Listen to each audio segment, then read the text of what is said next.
اور کیا نون لیگ کیوں فورس کر رہی تھی آپ کو استعفوں پر. اس کے جواب میں انہوں نے بے شمار باتیں کہیں، لیکن انہوں نے ایک امپورٹنٹ بات یہ کہی کہ نون لیگ کے پاس تو استعفی دینے والے لوگ ہی نہیں تھے، یعنی نون لیگ استعفے نہیں دینا چاہتی تھی، اور وہ اپنے پولیٹیکل گینز کے لیے ملبہ پاکستان پیپلز پارٹی پر گرانا چاہتی تھی. مولانا فضل الرحمان کے حوالے سے انہوں نے یہ بات نہیں کی،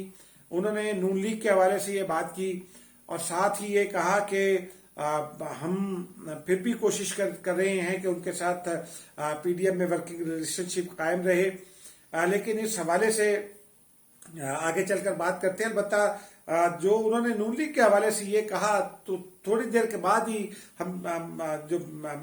میرے ساتھ چند دیگر صحافی دوست تھے، ہماری ملاقات احسن اقبال صاحب سے ہو گئی. احسن اقبال صاحب کے سامنے ہم نے یہ سوال رکھا کہ یوسف رضا گیلانی صاحب یہ کہہ رہے ہیں، تو وہ ایک نئی لاجک لے کر آئے ناظرین، اور ان کا یہ فرمانا تھا کہ جی ہم استعفے اس لیے نہیں دیں گے کہ پیپلز پارٹی کاف لیگ کے ساتھ مل کر ہماری نشستوں پر جو ہے وہ نشست پر براجمان نہ ہو جائے، یا وہ نشستیں وہ نہ جیت لے. پھر اور یہ وہ الزام عائد کر رہے تھے کہ پاکستان پیپلز پارٹی وہ نشستیں حاصل کرنا چاہتی ہے کاف لیگ کے ساتھ مل کر، اور ہم نے بال دھوپ میں سفید نہیں کیا اور سیاست پہ سفید کیا، بلا بلا بلا. اس پر فرت اللہ بابر صاحب نے، جو پاکستان پیپلز پارٹی پارلیمنٹیرین کے سیکریٹری جنرل ہیں، انہوں نے ایک بہت اہم سوال اٹھایا ہے. بعض دیگر حلقوں نے بھی یہ سوال اٹھایا ناظرین کہ پاکستان پیپلز پارٹی تو پی ڈی ایم کے اندر نون لیگ سمیت تمام جماعتوں کو یہ روک رہی تھی کہ وہ استعفے نہ دیں، کیونکہ پاکستان پیپلز پارٹی کا یہ موقف تھا کہ نون لیگ جو نشستیں خالی کرے گی پنجاب میں، اس کا فائدہ سوائے پی ٹی آئی کے اور کسی کو نہیں ہوگا. پیپلز پارٹی جو سندھ سے نشستیں خالی کرے گی یا جنوبی پنجاب سے کرے گی، اس کا فائدہ بھی پی ٹی آئی کو ہوگا. تو پی ٹی آئی کو فائدہ نہ پہنچانے کے لیے پاکستان پیپلز پارٹی یہ کہہ رہی تھی کہ پی ڈی ایم کو استعفے نہیں دینا چاہیے، اور جو ضمنی انتخابات آ رہے ہیں انہیں کنٹیسٹ کر کے حکومت کو ٹف ٹائم دینا چاہیے، اور حکومت کو ہم دیوار کے ساتھ لگا سکتے ہیں. وہ بات تو نون لیگ نے نہیں مانی. لیکن اب یہ کہنا کیا معنی رکھتا ہے؟ یہ سوائے الزام برائے الزام کے علاوہ تو کچھ نہیں ہو سکتا، کیونکہ جو جماعت آپ کو روک رہی ہے استعفے دینے کے لیے، تو وہ آپ کی نشستوں پر کیسے قابض ہو سکتی ہے اگر وہ آپ کو روک رہی ہے؟ اور اب جبکہ وہ جماعت آپ متون ہے، آپ کی پارٹی کی جانب سے الزام تراشی کا سامنا بھی کر رہی ہے، اس کے اپنے بعض فیصلے متنازع ہو گئے ہیں، تو وہ ڈسکریڈٹ ہو رہی ہے اس وجہ سے پنجاب کے سیاسی سرکل میں. تو وہ کس طرح سے آپ کی نشستوں پر قبضہ کر سکتی ہے؟ یہ ایک نہ سمجھ میں آنے والی بات ہے. اور اگین یہ کنفیوژن اس طرف ہی لیڈ کرتا دکھائی دیتا ہے کہ شاید نون لیگ بھی کہیں نہ کہیں کسی اور ڈیل میں بندھی ہے، مولانا صاحب بھی کہیں نہ کہیں کسی اور ڈیل میں بندھے ہیں. آنے والے وقت میں یہ طے ہو جائے گا کہ یہ کیا ڈیل تھی. لیکن ناظرین، یہ ایک امپورٹنٹ بات ہے کہ کس طرح سے ہم پلے اپ کرتے ہیں چیزوں کو اپنے سیاسی مقاصد کی خاطر. اسی تناظر میں ناظرین، آج پاکستان پیپلز پارٹی کو بھی اے این پی کے بعد یہ فیصلہ کرنا ہے کہ وہ پی ڈی ایم میں رہے گی یا نہیں. ہماری اطلاع تو یہی ہے کہ پاکستان پیپلز پارٹی اب پی ڈی ایم میں نہیں رہنا چاہتی، لیکن وہ پی ڈی ایم توڑنے کا الزام بھی نہیں لینا چاہتی، یہ بھی ہماری اطلاع ہے. اسی لیے پارٹی کی سینٹرل ایگزیکٹو کمیٹی کا اجلاس طلب کر لیا گیا. اس میں خاص طور پر اس بات پر غور کیا جائے گا کہ نون لیگ اور پیپلز پارٹی کے ساتھ کے جو تعلقات کار ہیں اس وقت وہ کیا ہیں اور انہیں کیسا رکھنا ہے. اور جب یہ فیصلہ کر لیا جائے گا تو اسی چیز ہی میں اگلے نقطے کے طور پر پی ڈی ایم کے ساتھ پیپلز پارٹی کے تعلقات کیا ہوں گے اور پی ڈی ایم میں رہنا ہے یا نہیں، اس کا فیصلہ بھی کیا جائے گا. کیونکہ میری اطلاع کے مطابق پاکستان پیپلز پارٹی اب اس نتیجے پر پہنچ چکی ہے کہ نون لیگ نے اور پاکستان پیپلز پارٹی کا یہ موقف ہے کہ پی ڈی ایم ان کی اے پی سی میں بنا، ان کے انیشیٹو پر، ان کی تجویز پر بنا. لیکن اور پھر ابتدا میں نواز شریف صاحب نے پہلے یہ کہا کہ ہم تو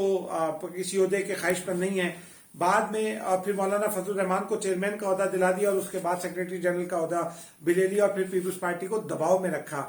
اسی حوالے سے یوسف رضا گیلانی صاحب نے ایک اور انکشاف کیا کہ 8 مارچ کے سربراہی اجلاس میں قمر زمان قاہرہ صاحب پنجاب میں لانگ مارچ کی تیاریوں پر بریفنگ